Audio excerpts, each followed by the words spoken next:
In this lecture, we will discuss the exceptions to the law of demand. Before we start our discussion, it is important to note that exceptions should not be confused with assumptions. Exceptions refer only to those rare situations when law of demand fails, even when assumptions of the law are maintained. Here are a few examples that violate the law of demand. Veblen goods are those goods which are used as status symbols. For example, diamond, luxury cars, antique paintings, etc. These goods are purchased by the rich and wealthy sections of the society. The higher the price of these goods, the higher the prestige value of it. When the price of such a good falls, the prestige value of the good comes down and the consumer buys less of it. So the quantity demanded of these kind of goods fall with the fall in price. So law of demand does not hold here. The second example is Giffen goods. Giffen goods were named after Sir Robert Giffen. These are those type of inferior goods whose demand increases with the increase in price. Note that all Giffen goods are inferior goods, but all inferior goods are not Giffen goods. If you are not familiar with normal goods and inferior goods, then for now just keep in mind that inferior goods are those goods which have an inverse relationship with income. So if your income rises, then you consume less of it. For example, off-branded ketchup. On the other hand, normal goods are those goods which have a direct relationship with income. So if your income rises, you consume more of it. Example, branded ketchup. I will cover the concept of inferior goods and normal goods in much more detail while discussing shift in demand curve. Coming back to our discussion on Giffen good, let us take an example to understand this.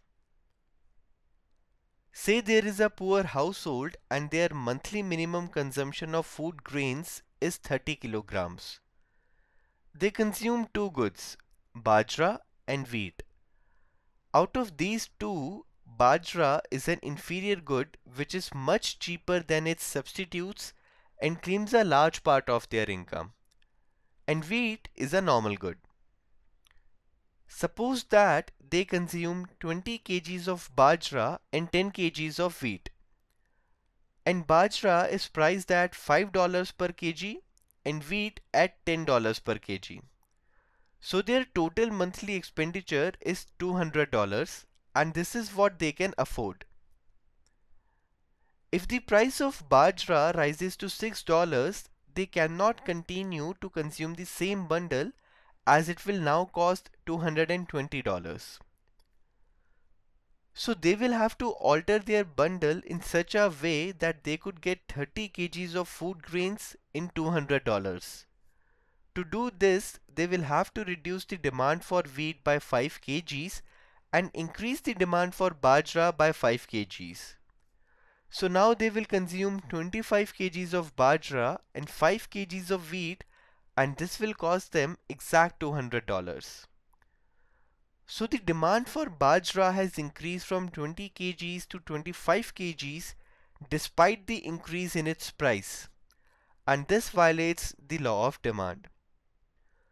Though we have just discussed an example of a given good, but evidence for the existence of given goods is limited. But microeconomic mathematical models explain how such a thing could exist.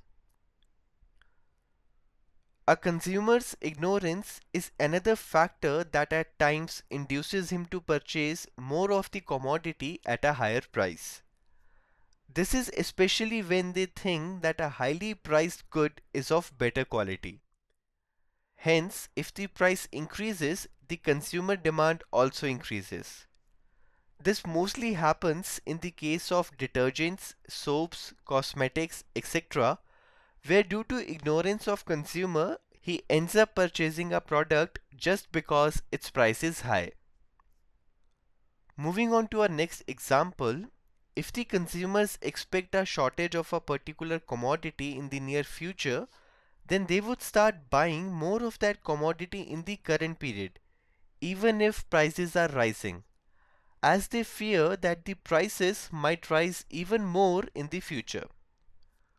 For example, during emergencies like war, consumers demand goods even at higher prices due to fear of shortage and general insecurity.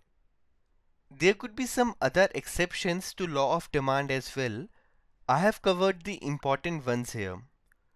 The goods for which the law of demand does not hold have an upward sloping demand curve as shown here.